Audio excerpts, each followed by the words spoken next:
नमस्कार। आइए हल करते हैं कक्षा 5वीं विषय हिंदी का पाठ 2 घी गुड़ और शहद देने वाला वृक्ष। तो ये कहानी है चूरा पेड़ की। चूरा वृक्ष जो कहाँ पाया जाता है? पहाड़ों में। इसका सटीक एक जो एस्टिमेटेड एरिया बताया है वो काली नदी के तट पर, उसके किनारों पर ये पाया जाता है बहुत अच्छी मात्रा में। ये पौधा वृक्ष। शब्दार्थ। यहाँ कुछ शब्दों के अर्थ नहीं दिए गए हैं, उन्हें नीचे दिए गए कोष्टक यानी हेल्प बॉक्स में से चुनकर लिखो।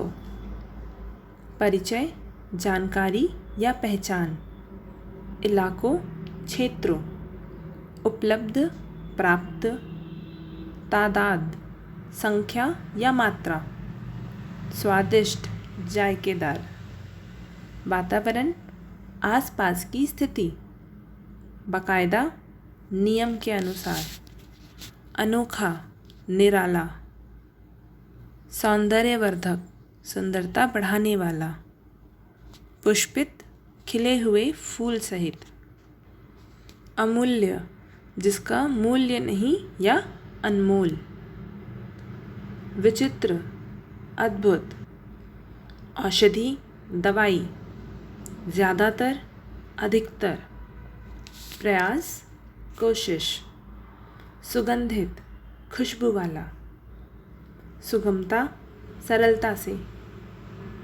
तकनीक, युक्ति या उपाय, टेक्निक, उत्पादन, पैदावार, तैलीय, तेलयुक्त, लुत्फ, आनंद। प्रश्न और अभ्यास। प्रश्न 1, तुम्हारे आसपास पाए जाने वाले पेड़ों के नाम व उसके संबंधित जानकारी निम्न तालिका में भरो। तो मेरे घर के पास एक केले का पेड़ है जिसकी ऊंचाई लगभग 10 फीट है। ये हमें शुद्ध हवा देती है, फल देती है। केले का पत्ता है ना, पूजा के लिए यूज़ होता है। कथा पूजन में उसका उपयोग किया जाता है। सत्यनारायण कथा में केले के पत्ते, खाना खाने के लिए वो थाली का तौर पे भी उसका प्रयोग करते हैं। छाया भी देता है ये पौधा क्योंकि इसके पत्ते काफ़ी बड़े बड़े होते हैं। अगला, नीम का पेड़। ये लगभग 20 फीट का होता है, शुद्ध हवा देता है। इसकी लकड़ी दातुन के लिए इस्तेमाल की जाती है, दातुन यानी ब्रश करने के लिए। इसका पत्ता भी बहुत यूज़फुल होता है, इसको दवाई के तौर पे खाया जाता है, या इसके सूखे पत्तों को जलाकर मच्छर भगाए जाते हैं, है ना। और भी इसके अलग अलग, कुछ लोग तो सब्ज़ी बनाते हैं, इनके जो कोमल पत्ते होते हैं उसकी सब्ज़ी भी बनती है। दवाई के लिए तो यूज़ होता ही है। और ये पेड़ घना होता है, बहुत ज़्यादा घना, तो ये बहुत ज़्यादा छाया देता है। तीसरा, आम का पेड़।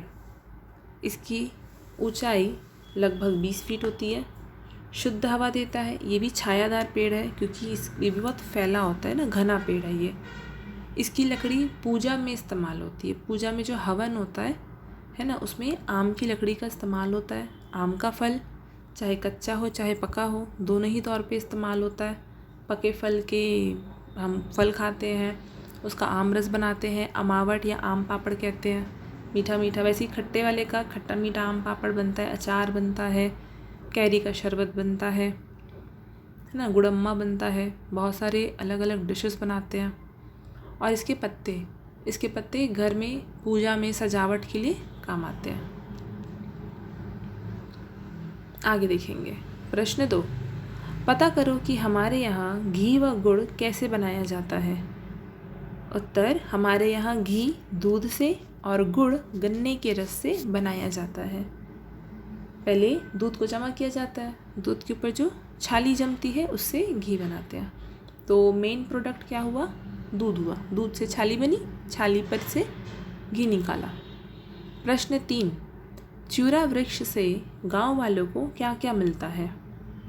उत्तर, चूरा वृक्ष से गांव वालों को घी, गुड़, शहद, फल जो बंदर खा जाते हैं और वो भी खाते हैं, औषधि भी मिलती है, जानवरों के लिए चारा। अच्छा, औषधि में कैसे? तो जो घी निकलता है उससे जो ठंडे इलाकों में जो गठिया का रोग होता है, इसमें हड्डियों में दर्द होता है, हड्डियों के जो जोड़ होते हैं वहाँ पे पेन होता है, और उसकी मालिश से वो दर्द ठीक हो जाता है। तो ये औषधि भी है। जानवरों के लिए चारा भी बनता है इसमें से। घी निकालने के बाद जो कचरा बचा, ईंधन जलाने के लिए लकड़ी, ईंधन यानी आग के लिए। कैसे? तो लकड़ी, पेड़ की जो लकड़ी है उसे आग जलाने के लिए, खाना पकाने के लिए, आग तापने के लिए ईंधन मिलता है उन्हें। और कीड़ों व चूहों को मारने के लिए कीटनाशक मिलता है। प्रश्न 4, चिउरा वृक्ष छत्तीसगढ़ राज्य में क्यों नहीं पाया जाता है? क्योंकि यहाँ का जलवायु अलग है। छत्तीसगढ़ में वैसे चट्टान वाले पहाड़ नहीं है, यहाँ पे बर्फ़ नहीं जमते, है ना, बर्फीले पहाड़ नहीं है, यहाँ पे साल भर ठंड नहीं होती। ये एक गर्म प्रदेश है, तो यहाँ का मौसम कैसा है, वहाँ से अलग है। उत्तर, छत्तीसगढ़ का मौसम चिउरा वृक्षों के लिए अनुकूल नहीं है, इसलिए चिउरा वृक्ष छत्तीसगढ़ राज्य में नहीं पाया जाता है, क्योंकि मौसम सूटेबल नहीं है। प्रश्न 5, चिउरा वृक्ष के बीज स्थानीय लोगों के लिए अत्यधिक उपयोगी हैं? यदि हाँ तो क्यों? उसके बीज क्यों इम्पोर्टेंट है? उत्तर, हाँ, चिउरा वृक्ष के बीज स्थानीय लोगों के लिए अत्यधिक उपयोगी है, क्योंकि इसके बीज से वनस्पति घी बनता है। वनस्पति यानी वो, ये टर्म का मतलब होता है जो पेड़ों से मिले, वनस्पति, ठीक है। तो घी कौन सा? जो पेड़ों से मिल रहा है, वनस्पति घी बनता है। किससे? चिउरा वृक्ष के बीजों से।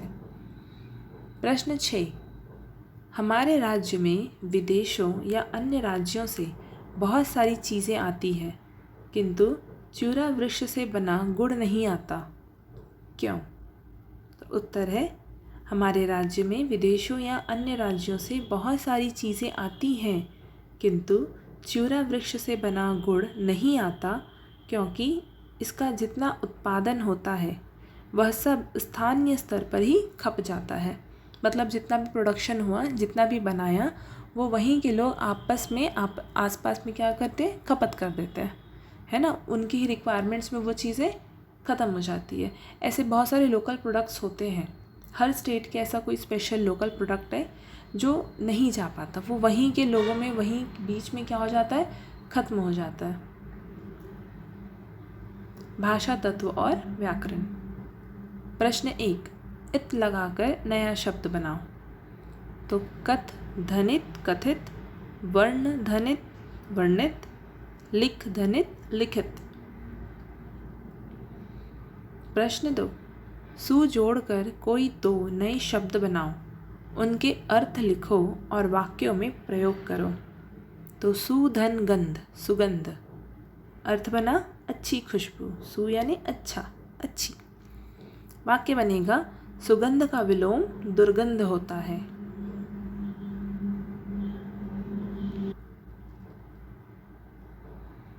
दूसरा, सुधन विचार, सुविचार। अर्थ अच्छा विचार।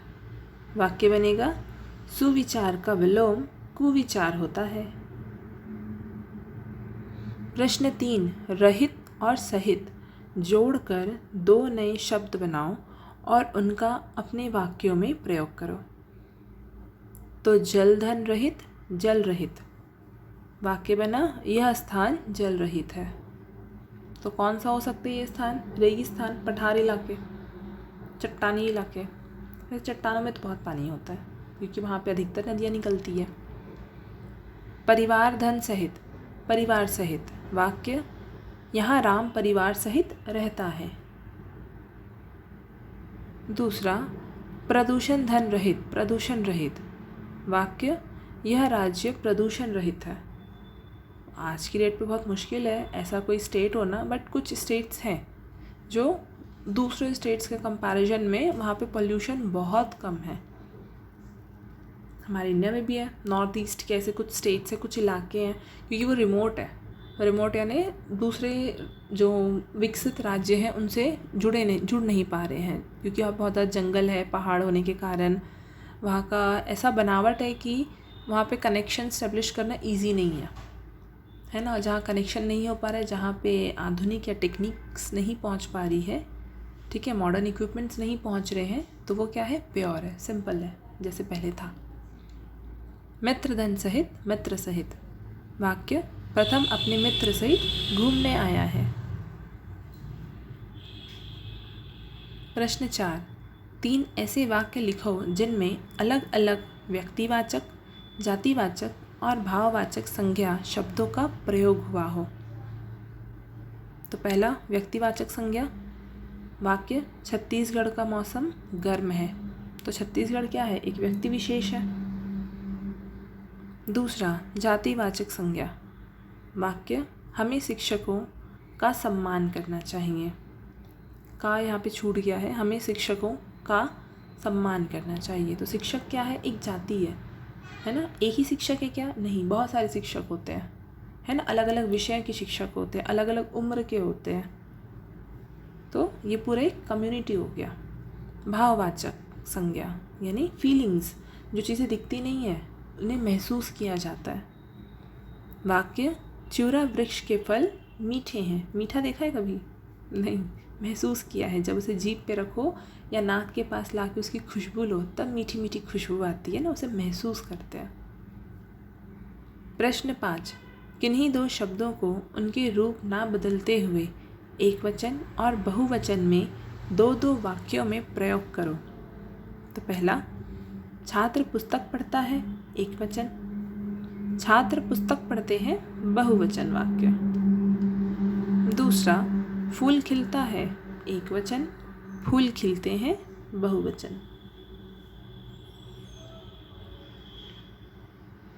प्रश्न 6 कहता है कि ये जो अधूरी कहानी है, बीच बीच में खाली स्थान है, इस कहानी को पूरा करना है। एक चिड़िया को कहीं से एक मोती मिला। चिड़िया ने उसे अपनी नाक में पहन लिया। फिर वह राजा के महल पर जा बैठी और गाना गाने लगी, देखो राजा से बड़ी मेरी नाक में मोती।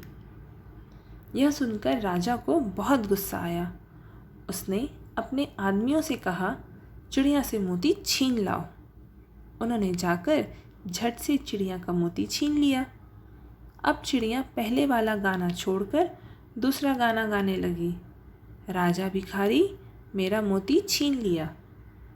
देखो कितनी शैतान चिड़िया, चालाक भी। यह गीत सुनकर राजा बहुत शर्माया मतलब ऐसे वो वाला शर्म आया नहीं, ठीक है, उसे शर्म आई, है ना, उसे बहुत खराब महसूस हुआ।